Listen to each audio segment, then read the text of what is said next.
Olá, queridos heróis, eu sou o Elvis Ventura e esse é o canal Heróis e Mais. Hoje nós vamos fazer um confronto aqui, a série A Casa do Dragão contra o livro Fogo e Sangue. Eu gostei muito da primeira temporada de A Casa do Dragão, mas essa segunda temporada... mais ou menos. Então, eu decidi mostrar aqui pra vocês 5 pontos que a série mudou, que eu acho que pode estragar esta série. Depois da vinheta a gente vai bater esse papo. Está no ar, Heróis e Mais. Antes da gente comentar, eu tenho que falar pra vocês, vai ter spoiler do livro. Muito do que eu vou falar aqui, meus queridos heróis e heroínas, a série pode passar longe. Eu acredito que, inclusive, a série vai por um caminho não muito legal. Mas, como eu falei em todas as minhas análises, isso é a minha opinião. Se você discorda de mim, coloca aí nos comentários, porque eu gosto do debate. E eu gosto muito quando vocês vêm aí nos comentários. Então, não esquece também de curtir e compartilhar esse vídeo com mais pessoas aí que gostam de A Casa do Dragão como nós gostamos. Tem outra coisa que eu preciso deixar claro para vocês. Adaptações podem e devem mudar coisas da obra original para se adequarem à mídia em questão. É impossível, claro, as coisas ficarem tal qual está nos livros. Por exemplo, aqui nessa nossa discussão do livro Fogo e Sangue contra a série A Casa do Dragão. Mas, na minha visão, os personagens precisam ser os mesmos, fazerem as mesmas coisas, mesmo que de um modo diferente. Muitas adaptações até misturam personagens, pegam falas de um personagem e colocam em outro. Se isso for bem feito, show de bola, você vai ter poucas reclamações. Mas na minha visão, o que está acontecendo em A Casa do Dragão, desde a primeira temporada, diga-se de passagem, vai estragar essa série. Os personagens não soam verossímeis, não soam personagens realmente de Game of Thrones. Então, vamos para o primeiro ponto aqui, meus queridos heróis, que pode estragar essa série. Os personagens são muito diferentes dos livros. Rhaenyra, Rhaenys e Aemond, na minha visão, são 3 personagens que estão muito diferentes. E, na minha opinião, isso pode estragar essa série. De fato, a Rhaenyra, eu acho que não tem como ela voltar a ser o que ela realmente é nos livros. Rhaenys, felizmente, já nos deixou no 4º episódio. Então, os problemas que a sua mudança de personalidade causou não são tão problemáticos assim quanto a Rhaenyra. Mas o Aemond precisa voltar aos trilhos imediatamente. No último episódio a gente teve mais de quem é esse personagem, do Aemond, mas ainda teve mudanças ali que eu não achei interessante, como por exemplo, ele tocar fogo no irmão sem nenhum tipo de cerimônia, e o próprio Aegon percebeu isso. Eu acho essa mudança aí meio problemática, esse tropo, esse clichê ali de briga entre irmãos, na minha opinião é muito chato, e ainda mais esse jeito aí que eles estão fazendo na série. Vamos ver se Aemond volta aos trilhos. Vamos então falar sobre a Rhaenyra, porque a Rhaenys eu já provei para vocês que ela é completamente diferente no livro, no nosso bate-papo sobre o episódio 3. Vai lá e confere. Esse trecho que eu vou ler para vocês é imediatamente depois que o Aegon é coroado rei lá em Porto Real. Aí o Aegon faz uma oferta para Rhaenyra. Vocês lembram que na série quem fez a oferta foi a Alicent. Ela até mandou ali a página de um livro que simboliza a amizade das duas quando elas eram adolescentes. Essa mudança eu não achei ruim. O que eu não gostei foi a reação da Rhaenyra. Olha a diferença da Rhaenyra dos livros com essa Rhaenyra da série. Os termos oferecidos pelo rei foram generosos, declara Munkun em sua História Verdadeira. Se a princesa o reconhecesse como rei e se curvasse perante o trono de ferro, Aegon II confirmaria a posse dela de Pedra do Dragão e permitiria que a ilha e o castelo passassem para o seu filho Jacaerys após a morte dela. Seu segundo filho, Lucerys, seria reconhecido como herdeiro legítimo de Derivamarca e das terras e posses da casa Velaryon. Seus meninos com o príncipe Daemon, Aegon mais novo e Viserys receberiam posição de honra na corte, o primeiro como escudeiro do rei, o segundo como ex-canção dele. Seria concedido perdão aos senhores e cavaleiros que conspiraram traiçoeiramente com ela contra o verdadeiro rei. Para quem não sabe que função é essa escansão, é como se fosse um garçom, uma pessoa encarregada de vinhos, licores, bebidas, ele serviria ali para o próprio rei. Eu trouxe esse trecho para vocês verem como a oferta do Aegon era uma boa oferta. Então vamos ver como é que a Rhaenyra respondeu a essa oferta generosa. Rhaenyra ouviu esses termos em silêncio pétreo e depois perguntou a Orwyle se ele se lembrava do pai dela, o rei Viserys. Claro, majestade, respondeu o mestre. Talvez você possa nos dizer quem ele nomeou como herdeira e sucessora. Disse a rainha, a coroa na cabeça. Foi a vossa majestade, respondeu Orwyle. E Rhaenyra assentiu e disse, com sua própria língua, você admite que sou sua rainha por direito. Por que então serve a meu meio-irmão, o impostor? Essa Rhaenyra aqui, eu ia gostar bastante dela, cara. Tenho certeza que até a galera que tá adorando a série também gostaria muito mais dessa personagem. Mas quem sou eu para falar do seu gosto? Você gosta do que você quiser. Na minha visão, essa Rhaenyra aqui é muito mais interessante. Munco nos conta que Orwyle deu uma resposta longa e erudita, citando a lei Andala e o Grande Conselho de 101. Cogumelo alega que ele gaguejou e esvaziou a bexiga. Seja qual for a verdade, a resposta dele não satisfez a princesa Rhaenyra. Um grande mestre deveria conhecer a lei e servi-la, disse ela para Orwyle. Você não é grande mestre e só traz vergonha e desonra à corrente que usa. Essa Rhaenyra tem ou não tem sangue nos olhos? Ela inclusive manda os guardas tirarem a corrente dele, do mestre Orwyle, e dá a corrente pro mestre Gerard, que tá do lado dela. Essa Rhaenyra tem sangue no olho, essa Rhaenyra tem fogo. Não essa Rhaenyra aí que eles querem fazer um paralelo com Jon Snow, com aquela coisa do sonho de Aegon, a canção do Gelo e Fogo. Cara, aquilo é muito chato. Pelo menos na minha visão. Fala aí, o que você acha? Continuando aqui, vamos lá. Vou aqui trazer como é que o rei Aegon respondeu. No livro, o rei Aegon é um personagem muito melhor. Mas o Aegon da série, apesar de ser extremamente mais fraco, não causa tantos problemas na história, na minha visão. Pelo menos até agora. No livro, aconteceu o seguinte. Aegon II tinha 22 anos, se enraivecia com rapidez e demorava a perdoar.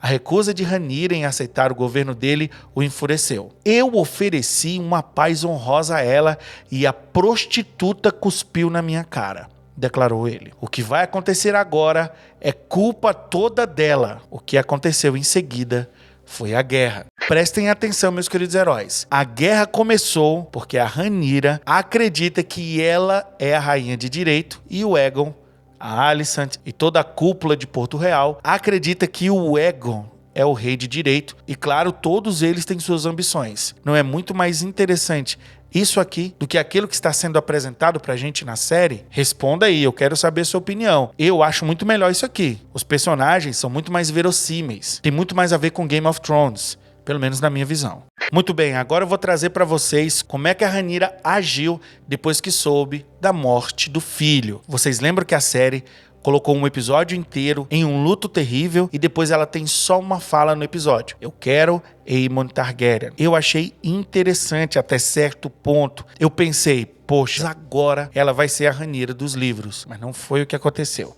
Vamos lá. Em Pedra do Dragão, a rainha Rhaenyra desabou quando soube da morte de Luke. O irmão mais novo de Luke, Joffrey. Jace ainda estava longe na missão pelo norte. Fez um juramento terrível de vingança contra o príncipe Aemon e Lord Boros. O livro consegue trazer até o jovem Joffrey para a história. Só a intervenção do Serpente Marinha e da princesa Rhaenys impediram que o garoto subisse em seu dragão na mesma hora. Cogumelo queria que acreditássemos que ele também teve parte nisso. Quando o Conselho Preto se reuniu para pensar em como reagir, chegou um corvo de Harrenhal. Abre aspas. Olho por olho, filho por filho, escreveu o príncipe Daemon. Lucerys será vingado. Presta atenção. Eu falei para vocês que eu achei interessante a Rhaenyra falar, eu quero Aemon Targaryen.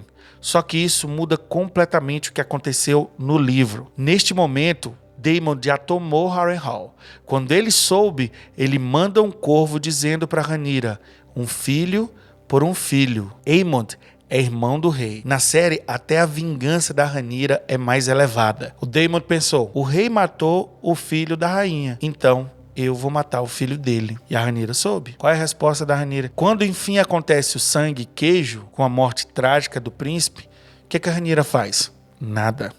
Porque essa Rhaenyra do livro concordou com o Daemon. Essa Rhaenyra do livro não é uma heroína lá Jon Snow. Ela é uma mulher vingativa, que acredita que tem um direito a ser rainha. Ela é uma pessoa verossímil. Ela é uma pessoa que se enquadra nas narrativas que o Martin criou para esse mundo. Não é essa Rhaenyra aí que a gente vê na série. A morte dos dragões, o dragão vermelho e o dourado. Isso aqui já relata os acontecimentos do 4º episódio da Casa do Dragão. A dança dos dragões entrou em uma nova fase depois da morte de Lucerys Velaryon nas Terras da Tempestade e do assassinato do príncipe Jaehaerys diante da própria mãe na Fortaleza Vermelha. Tanto para os pretos quanto para os verdes, sangue invocou sangue na busca por vingança. E por todo o reino, senhores invocaram seus vassalos e exércitos se reuniram e começaram a marchar. Percebam aqui que as coisas acontecem de uma forma muito mais interessante. Todos os senhores convocaram os vassalos e a guerra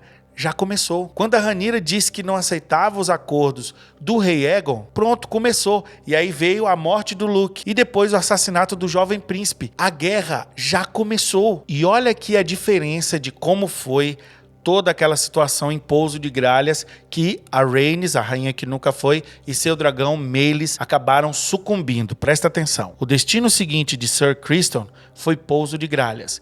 Advertido da aproximação deles, o Lord Stelton fechou seus portões e desafiou os sitiantes. De trás das muralhas, sua senhoria só pôde observar enquanto seus campos, bosques e vilarejos ardiam e os gados e camponeses eram passados na espada. Quando as provisões dentro do castelo começaram a escassear, ele enviou um corvo à Pedra do Dragão com um pedido de socorro. A ave chegou enquanto Rhaenyra e seus pretos choravam a perda de Ser Erryk e debatiam a resposta adequada para o último ataque de Aegon, o usurpador. Embora estivesse abalada por aquele atentado contra sua vida ou a de seus filhos, a rainha ainda relutava em atacar Porto Real. Munkun, que, convém lembrar, escreveu muitos anos depois, diz que isso se deveu ao horror da rainha ao assassinato de parentes. Maegor, o Cruel, havia matado o próprio sobrinho Aegon e se viu amaldiçoado desde então, até perder a vida ex-sangue sobre o trono roubado. O septão Eustácio alega que era o coração materno de Rhaenyra que a fazia relutar em arriscar a vida dos filhos que lhes restavam. No entanto, apenas Cogumelo estava presente nesses conselhos e o bobo insiste que Rhaenyra ainda estava tão consternada pela morte do filho Lucerys que se absteve do conselho de guerra e entregou o comando ao Serpente Marinha e à esposa dele, a princesa Rhaenys. Prestem atenção que o livro é contado na ótica de 3 narradores. Então, nós temos esses 3 pontos de vista e escolhemos aquele que se adequa mais à realidade ou aquele que nós acreditamos estar mais próximo da realidade. E aqui o próprio narrador dá mais valor aos relatos do Cogumelo, o anãozinho bobo da corte que a série esqueceu. Esse personagem não existe na série. A Rhaenyra realmente estava de luto e deixou o conselho de guerra para os seus aliados. É lógico isso. E olha o que o livro fala. Aqui, a versão de Cogumelo parece a mais provável, pois sabemos que 9 dias depois do pedido de auxílio do Lord Stalton, ouviu-se o som de asas finas acima do mar, e a dragão Meleys surgiu sobre Pouso de Gralhas. A Rainha Vermelha, assim ela era conhecida, por causa das escamas escarlate que lhe cobriam o corpo. As membranas de suas asas eram rosadas, e sua crista, os chifres e as garras brilhosas como bronze. E em seu dorso, com armadura de aço e cobre que brilhavam ao sol, vinha Rhaenys Targaryen, a rainha que nunca foi. Vamos lá, meus queridos heróis, continuando aqui essa tentativa de demonstrar pra vocês como a Rhaenyra dos livros é completamente diferente da Rhaenyra da série, e isso pode estragar a série. Quem sabe daqui pra frente as coisas melhorem, mas na minha opinião é muito difícil essa Rhaenyra da série se tornar essa Rhaenyra aqui dos livros. Eu já falei pra vocês que o Daemon é de suma importância para o exército dos pretos, e a Rhaenyra só consegue tomar Porto Real por conta do Daemon. Depois de tomar Porto Real, presta atenção no que acontece. Ao ver que resistir era inútil, a rainha viúva Alicent saiu da fortaleza de Maegor com o pai, Sir Otto Hightower, Sir Tywin Lannister e o Lord Jasper Wilde, o Barra de Ferro. O Lord Larry Strong não os acompanhava. De alguma forma, o Mestre dos Sussurros conseguiu desaparecer. Outra diferença cabal na história é este personagem, Sir Otto Hightower. A série ainda tem a possibilidade de fazer com que esse personagem seja de suma importância na história. Inclusive, a Batalha da Goela só é possível por conta dele. Vamos ver como é que a série vai fazer. O Septão Eustace, testemunha do que se seguiu, nos diz que a rainha Alicent tentou negociar com a enteada. Vamos convocar um grande conselho, como o velho rei fez antigamente, disse a rainha viúva, e apresentar a questão da sucessão diante dos senhores do reino. Vocês acham que a Rhaenyra da série iria consentir? Eu acho que seria bem provável que sim, mas a Rhaenyra do livro é outra coisa. Olha a resposta dela. Você está me tomando por cogumelo? Perguntou ela. Nós duas sabemos qual seria a decisão desse conselho. Ela então obrigou a madrasta a escolher rendição ou fogo. Tá vendo aí?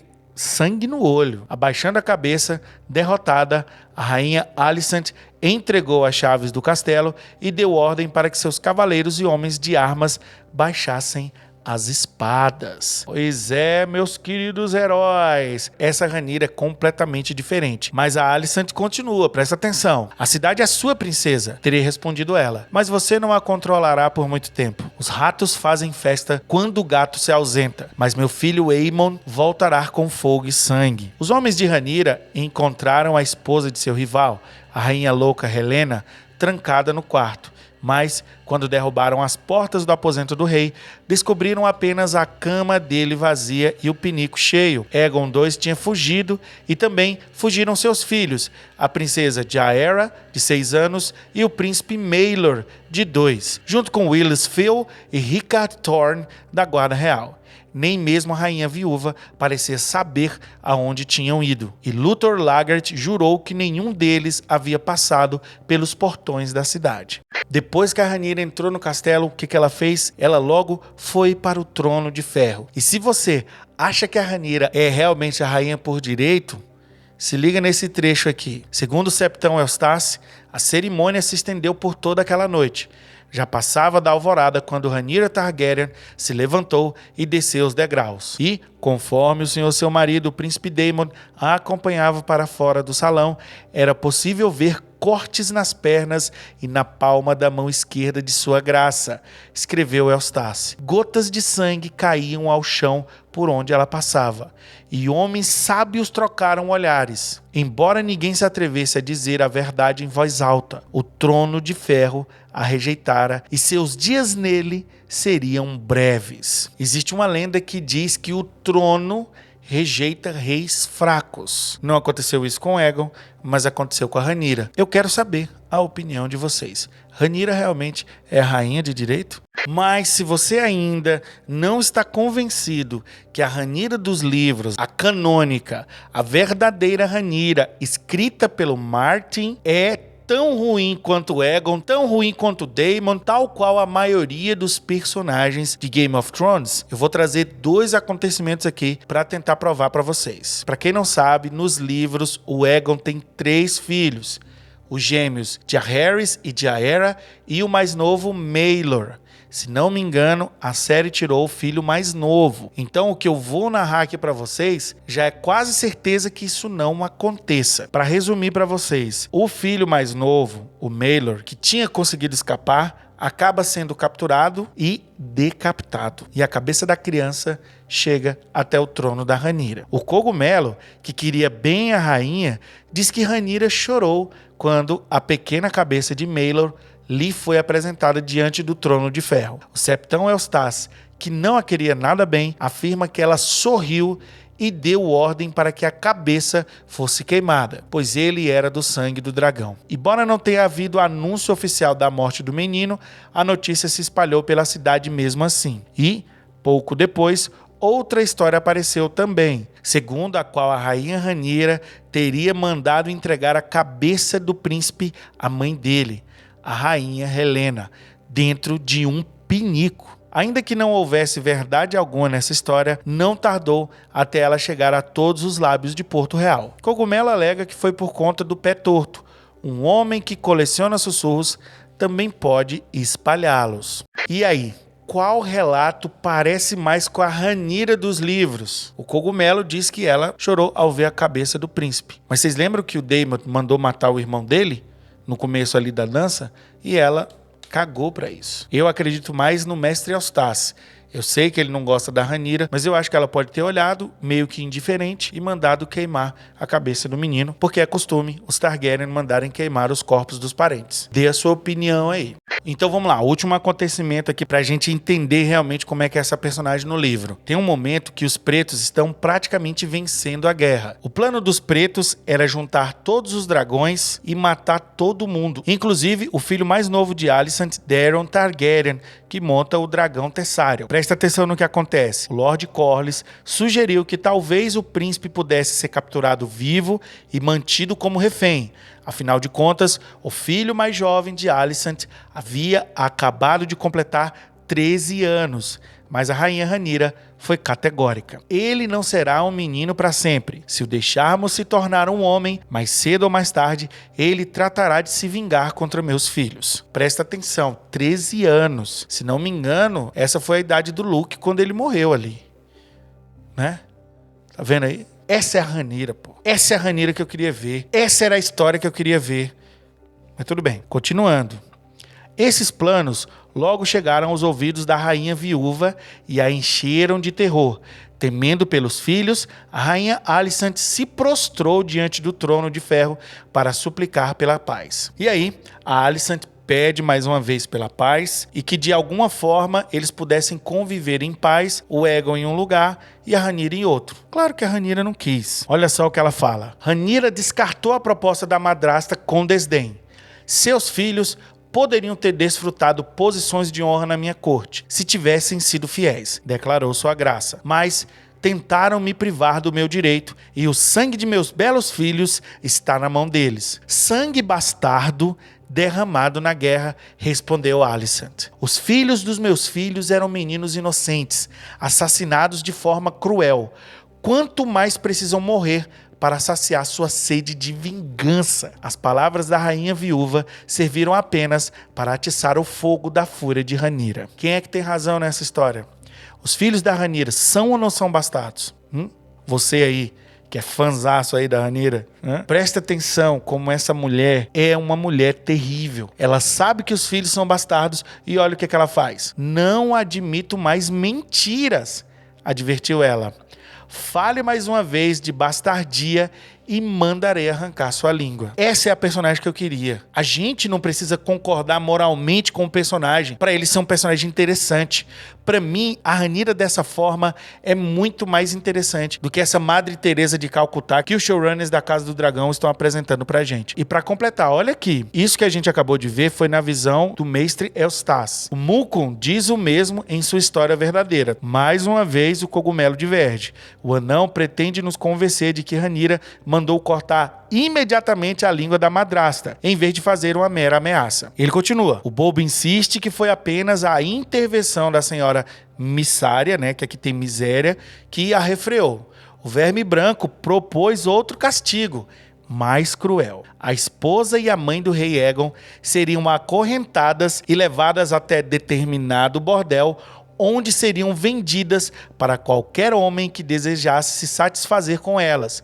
O preço era alto: um dragão de ouro pela rainha Alicent, 3 dragões pela rainha Helena, que era mais jovem e bonita. No entanto, Cogumelo afirma que muitas pessoas na cidade acreditavam que isso era barato para manter relações carnais com uma rainha. Meus queridos heróis, são 3 pontos de vista. 2 dizem uma coisa e um diz outra. Cabe a você pensar em qual direção a Rhaenyra dos livros teria seguido. Eu acredito que a última foi o que ela fez. Eu acredito, por tudo que essa personagem fez nessa história. Meus queridos heróis, o vídeo vai ter outras partes. Essa foi a primeira parte, porque o vídeo já ficou muito grande. Eu não sabia que ia ficar tão grande assim. Mas eu vou trazer para vocês mais 4 mudanças que podem estragar essa série. Não esquece de curtir, compartilhar e comentar o que você achou aí desse nosso bate-papo. Beleza? E não esquece, você também é um herói e você também é uma heroína. Está no ar, Heróis e Mais.